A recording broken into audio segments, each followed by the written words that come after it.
I was alone in the house with her when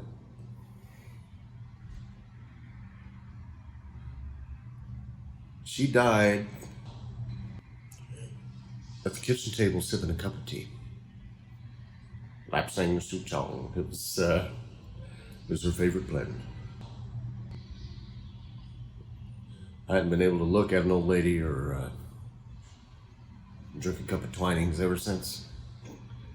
Now, every time I see somebody like asleep on the park bench, hunched over, or on the subway, I just have this uncontrollable urge to just, go over there and just to make sure they haven't, isn't that crazy? So the doctor wanted me to help move her from the kitchen to the bedroom. She was beginning to turn blue.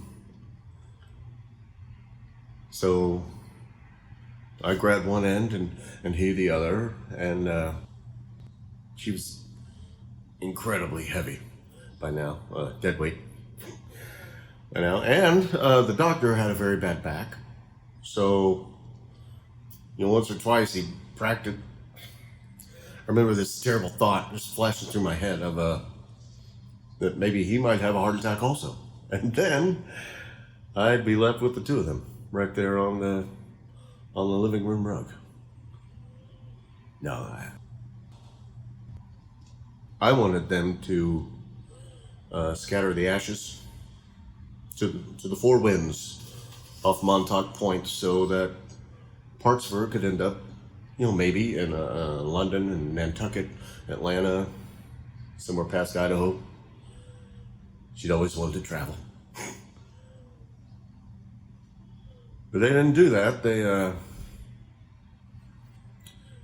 They put her in an urn and then into the earth, just in case that's what she wanted. I mean, they hadn't known what she wanted, so first they did one thing, then they did the other. They ended up doing neither, really. They just,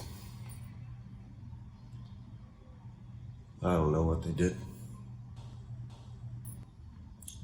The dying wasn't the worst part. It was this sense of obligation I couldn't stand. The dying was just, one minute I was talking to her, the next minute I was still talking to her. She was just dead now. And at the time, I found that somehow kind of funny.